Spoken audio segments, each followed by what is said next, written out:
하나님의 말씀은 시편, 구약성경 시편 16편입니다. 구약성경 812페이지에 있습니다.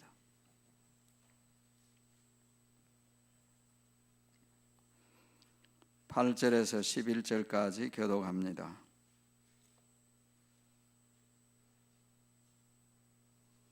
이제 하나님 말씀을 교독하겠습니다. 내가 여호와를 항상 내 앞에 모심이여 그가 나의 오른쪽에 계심으로 내가 흔들리지 아니하리로다. 나의 마음이 기쁘고 나의 영도 즐거워하며 내 육체도 안전히 살리니 이는 주께서 내 영혼을 스올에 버리지 아니하시며 주의 거룩한 자를 멸망시키지 않으실 것임이니이다. 주께서 생명의 길을 내게 보이시리니 주의 앞에는 충만한 기쁨이 있고 주의 오른쪽에는 영원한 즐거움이 있나이다. 아멘. 기도드립니다. 우리 하나님 감사드립니다. 또 한 주간을 바쁘게 지냈습니다. 주님의 사랑하는 귀한 자녀들 이 새벽에 이 자리에 불러주시니 감사드립니다. 지난밤도 저희들 편히 잘 쉴 수 있었습니다. 새 하루를 선물로 주셨사오니 주님과 동행하며 주님을 기쁘시게 하며 주님으로 인하여 기뻐하는 하루가 되기를 원합니다. 아버지 하나님, 저희들이 기도하러 왔고 또한 은혜를 사모하러 이 자리에 왔습니다. 성령 하나님, 한 사람도 예배 없이 각자의 심령 속에 역사해 주시기를 바랍니다. 말씀을 깨닫게 하여 주옵소서. 믿음으로 기도할 수 있도록 해 주옵소서. 성령님이여 역사하여 주시옵소서. 특별히 종의 입술을 붙드시옵소서. 진리의 말씀을 힘있게 은혜롭게 능력있게 전하도록 사용하여 주시옵소서.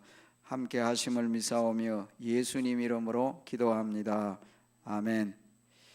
이 종교개혁자 마르틴 루터에게는 그를 가까이서 도와주는 절친이 있었습니다. 어떤 일을 행할 때 혼자 하는 것은 굉장히 힘든 일이고 함께 가는 사람이 항상 필요하죠. 멜랑톤이라고 하는 사람입니다. 아무리 신앙의 인물이라도 어떤 일을 행할 때에는 어려움을 겪게 될 때 마음이 굉장히 좌절이 되기도 하고 힘이 빠지기도 합니다. 그때마다 이 멜랑톤은 마르틴 루터를 격려했어요. 힘을 북돋아 준 것입니다. 사람의 말로 힘을 북돋아 줄 수가 없습니다. 하나님의 말씀으로 위로와 격려를 해준 것이죠. 그 가운데에서 예를 들면 로마서 8장 31절 말씀 같은 말씀으로 그를 격려했습니다. 만일 우리가 하나님이 우리를 위하시면 이 일에 대하여 우리가 무슨 말을 하리요? 하나님이 만일 우리를 위하시면 누가 우리를 대적하리요? 그래 귀한 말씀이잖아요. 하나님이 우리를 위하시면 대적이 아니고 위하시면 누가 우리를 대적하리요? 사실이잖아요. 이 말씀을 읽어주면서 성경의 진리가 진리라고 확신할 수 있다면 이 진리는 반드시 승리할 것이라는 믿음을 가져야 하지 않겠느냐 말씀을 했습니다. 진리는 반드시 승리합니다. 성경은 진리입니다. 생명의 말씀, 진리의 말씀입니다. 이 진리가 반드시 승리할 것이라는 거예요. 이 두 사람을 얼마나 지냈느냐 하면 유언에 따라서 부부도 아닌데 위텐버그의 한 교회에 같이 묻혔다고도 하지요. 위로가 필요할 때에 말씀으로 확신을 불러일으켜준 귀한 친구였습니다. 여러분들이 아시는 대로 이 로마서 8장은 소망장입니다. 확신을 담고 있는 장입니다. 사도 바울이 개인적인 확신이기도 하지만 성도가 가져야 할 확신을 우리에게 주시는 말씀이죠. 그 마지막 부분에 가보면 내가 확신하노니 라고 해서 I am convinced, 확신한다고 했습니다. 사망이나 생명이나 현재일 장래일 그 어떤 것도 우리를 우리 주 예수 그리스도 안에 있는 하나님의 사랑에서 끊을 수 없다. 이제 이 확신을 그가 가졌고 성도들이 이런 확신을 가져야 한다는 것입니다. 오늘 아침에 확신에 대해서 마음에 한번 새기면서 확신에 찬 신앙인의 삶을 살아가는 저와 여러분이 되기를 정말 저는 간절히 바랍니다. 이 자리에 온 것이 그저 어쩔 수 없이 온 자리가 되지 말고 하나님이 계시는구나, 예수님을 믿고 확신 가운데 사는 그런 신앙의 표현으로 이 자리에 나올 수 있으면 좋겠고 또 예배할 수 있으면 좋겠습니다. 말씀드린 대로 이 시편 16편은 일종의 확신의 시입니다. Psalm of Confidence. 다윗의 확신을 담고 있는 시이고 다윗의 신앙 고백이 담겨 있는 시입니다. 다윗이 어떤 신앙 고백을 했어요? 다윗은 왕이었습니다. 부러울 것이 없는 사람이었잖아요. 하지만 그도 여러 가지 어려움이 있었기에 이 앞부분에 보면 내게는 하나님 외에 참된 복이 없다라고 했습니다. 세월이 흐르다가 보면 아무리 좋은 것을 가져도 이 신앙인은 그렇구나, 하나님 외에 진정한 복이 어디에 있느냐 깨닫게 되는 것이죠. 또한 하나님과의 영적인 교제의 즐거움을 그는 기뻐했습니다. 즐거워했어요. 예배가 즐겁다는 것을 고백했습니다. 오늘 본문 역시 그의 신앙을 담고 있습니다. 그의 믿음을 표현하는 것입니다. 하나님이 자기 곁에 계신다, 하나님과 함께하는 것이 얼마나 기쁘고 즐거운지 모른다, 자기의 마음이 기쁘고 즐겁다, 자신이 흔들리지 않는 그런 사람이다. 이제 이 시를 쓰게 될 때 아마 배경이 죽음의 위기 상황을 맞이한 듯 합니다. 어떤 사람들은 말하기를 premature death, 생각지도 않게 일찍이 죽는 것은 아닌가, 이런 생각을 할 수도 있었다는 것이죠. 죽음의 위기 상황 속에서 그는 하나님이 자기의 생명도 지켜주신다, 그렇게 그는 믿었던 것입니다. 이제 그런 내용이 좀 들어있는 것이죠. 9절 말씀에도 보면 이러므로 나의 마음이 기쁘고 나의 영도 즐거워하며 내 육체도 안전히 살 것입니다. 거기다가 10절 말씀에는 이는 주께서 내 영혼을 서울에 버리지 아니하시며 라는 말을 했습니다. 그리고 11절 마지막 부분에 가서는 주께서 생명의 길을 내게 보이시리니 주의 앞에는 충만한 기쁨이 있고 주의 오른쪽에는 영원한 즐거움이 있습니다. 하나님께서 그에게 생명의 길, 이제 이후에 영생을 두고 하는 표현일 수도 있겠죠. 그리고 하나님 앞에 서야만이 참된 충만한 기쁨이 있다, 그에게 영원한 즐거움을 주신다라고 자신의 신앙을 고백했습니다. 그런데 성도 여러분, 이 시는 여기서 그치지를 않습니다. 무슨 말이냐 하면 이 시는 일종의 예언의 시입니다. 메시아에 관한 예언의 시입니다. 그것을 어떻게 알 수 있느냐? 우리가 함부로 해석을 할 수는 없죠. 성경을 그냥 읽다가 자기 마음대로 해석을 할 수는 없습니다. 성경을 해석할 때는 항상 성경에 근거를 두어야 합니다. 불분명한 것은 확실한 근거를 가지고 해석을 하지 아니하면 자기 생각입니다. 그리고 잘못하면 알레고리한 해석을 할 수도 있죠. 사도들이 해석을 하고 주님이 해석을 해준 것을 가지고 우리는 해석합니다. 사도행전 2장에 보면 베드로 사도께서 이 부분을 가지고, 즉 시편 26편 8절에서 11절 말씀을 가지고 설교를 하셨습니다. 오순절에 설교하셨어요. 여러분 사도행전 2장을 잘 읽어보시면 그런 내용을 발견할 수 있습니다. 그런데 여기서 사도 베드로가 이 설교를 했을 때 핵심적인 내용이 어떤 내용인가 하면 이 말씀은 다윗의 경험을 넘어선 말씀이다. 그리고 특별히 이 메시아에 관한 예언인데 메시아의 부활을 예언한 말씀이다 라고 해석을 했습니다. 물론 베드로만 그런 해석을 한 것이 아닙니다. 사도행전 13장 35절 말씀에 보면 오늘 본문 가운데 핵심적인 구절이 10절 말씀이에요. 이 10절 말씀을 가지고 사도 베드로뿐만 아니라 바울도 13장 35절에서 이 시편을 가지고 하나님께서 약속하신 대로 메시아를 살리셨다, 그 말씀대로 예언이 이루어져서 메시아가 부활하셨다, 예수님의 부활을 증거하는 본문으로 사용을 하셨습니다.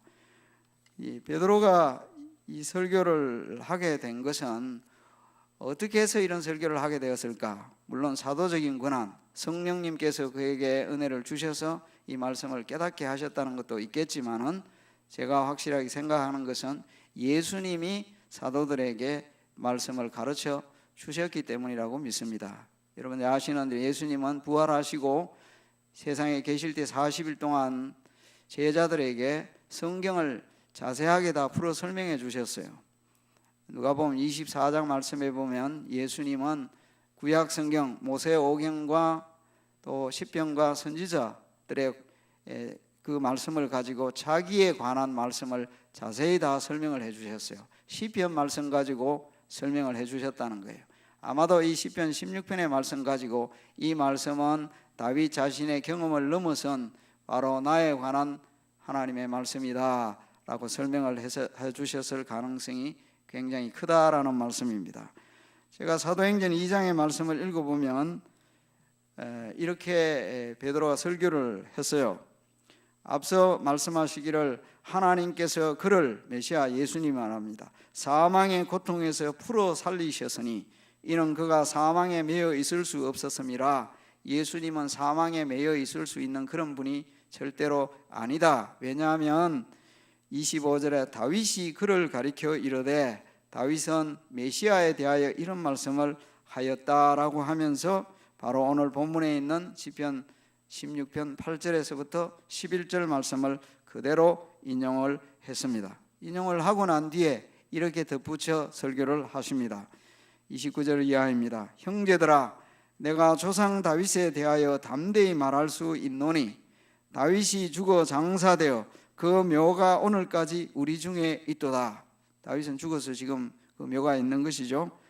이제 그는 선지자라, 다윗을 두고 하는 말입니다. 다윗은 선지자라. 하나님이 이미 맹세하사 그 자손 중에서 한 사람을 그 위에, 이 다윗의 왕위를 가리킵니다, 앉게 하리라 하심을 알고라고 했습니다. 이미 나단 선지자를 통하여 사무엘하 7장 말씀에서 다윗 언약을 하나님이 말씀하셨죠. 다윗에게 너의 후손 가운데 메시아가 올 것이다. 영원한 왕국을 세울 메시아가 올 것이다. 이 메시아 언약을 하셨기에 그 말씀을 다윗은 알고 있었다는 것입니다. 선지자로서 알고 있었을 뿐만 아니라 31절 말씀에 미리 본고로 내다보았다는 말입니다. 성령의 역사하심을 통하여 미리 다 앞을 내다본 거예요. 미리 내다본 고로 그리스도의 부활을 말하되 메시아의 부활을 그는 말했다는 거예요. 그가 음부의 부림이 되지 않고, 오늘 말씀 속에 보면 주께서 내 영혼을 스올에 버려, 이 스올이라는 말이 음부라는 뜻입니다. 음부, 죽은 자가 가는 곳 혹은 무덤을 가리키기도 합니다. 스올, 히브리어를 그대로 쓴 거예요. 이게 다른 말로 이제 뭐 게헨나라든지 하데스라든지 이런 표현로 쓰여지는데, 스올에 버리지 아니하시며 주의 거룩한 자, 여기 말하는 주의 거룩한 자는 일반적으로 구약 성경에는 제사장이나 신실한 하나님의 사람을 가리켰지만은 베드로의 해석에 얘기하면 이 주의 거룩한 자는 누구냐? 바로 메시아를 가리키는 말씀이에요. 멸망시키지 않는다라는 말은 사실은 엄밀하게 말하면 육신이 썩음을 당하지 아니한다라는 표현입니다. 그분이 썩는 것을 경험하지 않을 것이다. 예수님이 죽으시고 3일 만에 부활하셨는데 무덤에 묻히기는 했지만은 그의 육신은 썩지 않았다라는 말이에요. 육신은 썩지 않은 가운데 계시다가 우리 하나님이 또는 주님이 친히 죽은 자 가운데서 살아나신 것이죠. 이렇게 부활하게 되었다는 거예요. 육신이 썩음을 당하지 아니하시라, 즉 거룩한 자가 멸망되지 않는다, 이게 썩지 않는다, 이 말씀대로 예수님이 다시 살아나셨다라고 설명하고 있는 것이죠. 그래서 32절에 베드로는 덧붙여 말하기를 이 예수를 하나님이 살리신지라 우리가 다 이 일의 증인이로다. 그리고 하나님이 오른손으로 예수를 높이시매 그가 약속하신 성령을 아버지께 받아서 너희가 보고 듣는 이것을 부어주셨느니라. 베드로의 설교입니다. 이렇게 이 시편 16편 이 하반부의 이 말씀은 특별히 메시아의 부활에 관한 예언의 말씀이다. 예수님은 하나님의 약속하신 대로 부활하셨다 하는 말씀이죠. 우리는 이 말씀을 통하여서 어떤 확신들을 가질 수 있겠습니까? 메시아에 관해서 하나님의 예언의 약속, 그 말씀은 반드시 이루어집니다. 메시아에 관한 약속들은 분명하게 이루어졌고 앞으로도 이루어질 것입니다.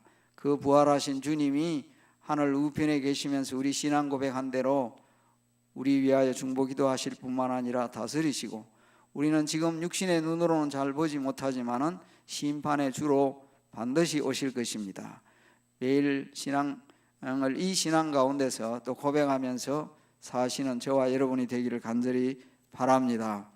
확신이 있어야 됩니다. 어떤 확신을 우리가 가져야 합니까? 여러분에게 구원의 확신이 있으리라고 믿습니다. 나는 하나님의 자녀로서 구원받은 자이다. 나는 영생을 이미 소유한 자이다. 다른 곳에서 확신을 얻는 것이 아닙니다. 하나님의 말씀을 통하여 확신을 얻는 거예요. 말씀을 가까이 해야만이 성령께서 말씀을 사용하세요. 내게 왜 믿음이 없느냐, 내게 확신이 없느냐. 성경을 가까이 하지 않으면 확신이 생기지 않습니다.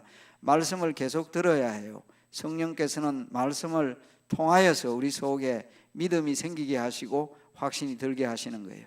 그래서 예배의 자리가 중요하고, 말씀을 읽는 것이 필요하고, 말씀을 가까이 하는 것이 필요하고, 그것이 복이 되는 것입니다. 그래서 이 자리에 나온 것이 여러분에게 복인 줄로 믿습니다. 믿음이 없는 것은 다른 이유가 아니에요. 하나님의 말씀을 어떻게 하든지 가까이 하고 들어야 합니다. 구원의 확신, 영생의 확신을 가지고 살아가기를 간절히 바랍니다. 동시에 여러분들이 기도하실 때 의심하지 않고 기도하는 기도의 확신이 있으시기를 바랍니다. 기도하십시오. 어떤 일이든지 하나님이 이루시는 것은 하나님이 하시는 일이고, 하나님의 뜻은 우리가 모르잖아요. 그렇기 때문에 그 하나님의 뜻이 분명히 드러날 때까지는 계속 기도하는 거예요. 하나님, 이렇게 해주세요. 어떤 것이든지 아무것도 염려하지 말고 모든 일에 기도하라고, 감사함을 아뢰라고 하지 않았습니까? 그런데 우리는 모든 일에 염려하고 아무것도 기도하지 않는 이상한 크리스찬도 있다. 이 크리스찬이라고 할 수 없죠. 모든 일에 구하라고 그랬습니다. 저는 이 어떤 것도 기도했는가 하니까, 며칠 전에 날씨를 보니까 토요일 주일 눈이 오더라고요. 하나님, 이렇게 하면 이 입장이 난처해지고 저도 상당히 힘들어지는데, 왜냐하면 이걸 새벽 기도를 해야 되나 말아야 되나 갈등도 생기고요. 이 기도의 시간에 나오지 않는 건 아니니까 이 날씨를 이렇게 하면 안 되는 것 같은데, 하나님 어찌하든지 간에 이 어떻게 하나님의 뜻은 모르지만 바꿔주세요. 기도하고요, 밤에 자다가도 다시 셀폰을 하나님 바꿔주셨나 하고 또 더라고, 하나님 여전히 그대로네요. 또 하다가 이 하나님이 여전히 기도하는데 어느 순간에 보니까 바뀌었구나. 하나님이 그냥 이때 이루어졌네요. 그러면 됐습니다. 하나님의 응답대로. 또 이후에 또 무슨 일이 있지만은 어쨌든 간에 하나님이 내 기도 들어주셨다고 나는 그런 믿어요. 뭐 하나님이 다른 분의 기도도 함께 들어주셔서 그렇게 될 수도 있겠지만은, 하나님이 이 기도를 내게 지금 들어주셨구나.